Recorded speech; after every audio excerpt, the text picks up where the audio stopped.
देहरादून से खबर है, जहां की प्रदेश के सबसे बड़े दून मेडिकल कॉलेज अस्पताल के ब्लड बैंक से प्लेटलेट्स गायब हो गई हैं। खबर सीएम हेल्पलाइन में जाने के बाद से दून अस्पताल प्रशासन में हड़कंप मच गया है, जिसके बाद से दून मेडिकल कॉलेज अस्पताल के प्रिंसिपल डॉक्टर आशुतोष सयाना ने पूरे प्रकरण को लेकर जांच के आदेश दिए हैं। वहीं जांच अधिकारी डॉक्टर एनएस खत्री ने जानकारी देते हुए कहा है कि पूरे प्रकरण पर जांच हो रही है। साथ ही खत्री ने कहा कि ब्लड बैंक में तैनात डॉक्टर पीयूष ने शिकायत की है कि ब्लड बैंक से प्लेटलेट्स गायब हो रही हैं। हालांकि अस्पताल प्रशासन ने ब्लड बैंक के सभी कर्मचारियों के बयान पर भी दर्ज कर लिया है। वहीं खत्री ने कहा कि पूरे मामले को संज्ञान में लिया जा रहा है, जिसमें कि ऋषिकेश एम्स की एक्सपर्ट को भी जांच अधिकारी बनाया गया है। साथ ही एनएस खत्री ने कहा, सोमवार तक पूरे प्रकरण पर जांच पूरी हो जाएगी। जांच पूरी होने के बाद यदि कोई दोषी पाया जाता है तो उस पर कड़ी से कड़ी कार्रवाई की जाएगी।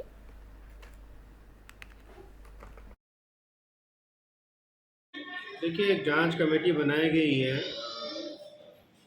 हमें साहब की तरफ से हम लोगों को आदेश हुआ है। 4 लोगों की एक कमेटी है, जिसमें एक ट्रांसफ्यूजन के एक्सपर्ट भी इसके एक्सपर्ट मेंबर हैं। हमारी टीम के द्वारा 6 तारीख को ब्लड बैंक में खुद जाकर वहाँ के इंस्पेक्शन और जो भी उनके रिकॉर्ड्स वगैरह हम लोगों ने बयान वगैरह दर्ज करे हैं। अभी वो प्रोसेस पे है।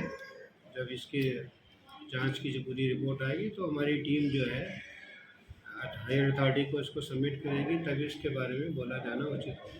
सर कब तक ये जो है जांच रिपोर्ट आ सकती है? सोमवार को ये रिपोर्ट जो है एमएस साहब के टेबल पे सबमिट कर देंगे।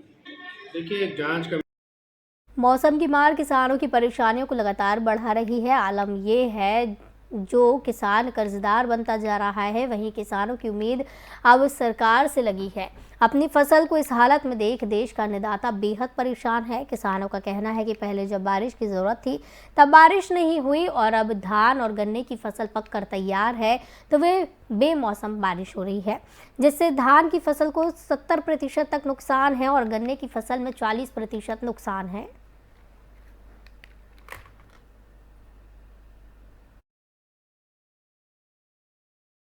तो सर, ये बारिश के कारण किसान का काफ़ी नुकसान हो पाया है, और किसान का नुकसान हुआ है उसमें कोई सरकार नहीं जा रही है। पहली जो सरकार थी हमको जब मिलता था उसका, अब तो किसान को मजदूरी पल्ले पड़ रही है। बहुत काफ़ी नुकसान है, बारिश से बहुत नुकसान है। गन्ने की पैदावार में कुछ नहीं है। अभी आने वाले टाइम में हमारा क्या होगा? ये बारिश बिना मौसम की बारिश है, और बिना मौसम की बारिश होने के कारण अभी फसलें तो पकी खड़ी, तो पकी फसल यदि जब ये ज़मीन पर गिर गई तो इसका दाना नीचे ज़मीन पर झड़ गया।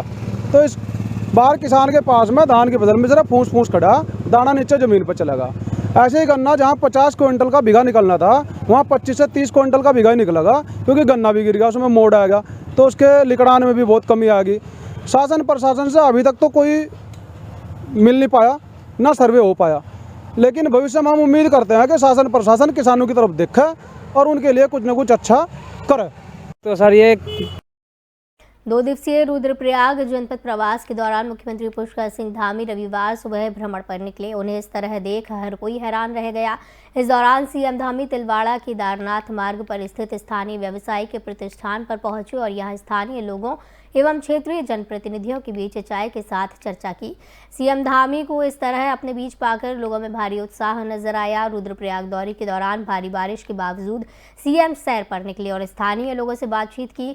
मुख्यमंत्री ने यात्रियों से बातचीत की है।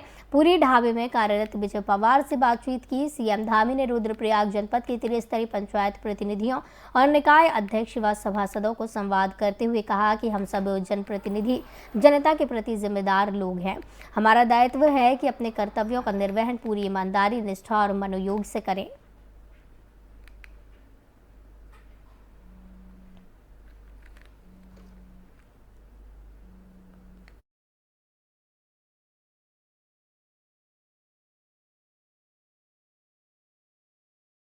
उत्तरकाशी में द्रौपदी का डांडा चोटी के पास हुए हिमस्खलन के बाद लापता पर्वतारोहियों में से एक का शव शनिवार को बरामद किया गया। हादसे में लापता हुए 29 पर्वतारोहियों में से अब तक 27 के शव मिल चुके हैं।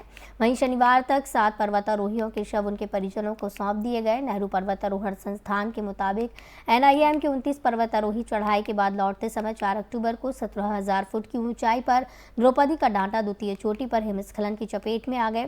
संस्थान ने बताया कि और एक शव मिलने के साथ ही अब तक कुल 27 पर्वतारोहियों के शव बरामद किए गए, जबकि 2 अभी भी लापता हैं।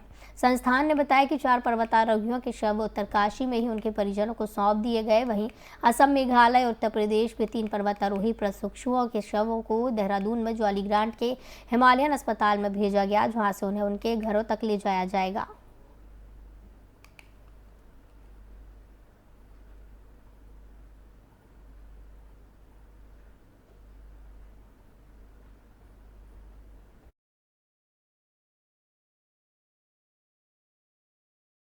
इस बुलेटिन में फिलहाल इतना ही। मुझे दीजिए इजाजत। नमस्कार।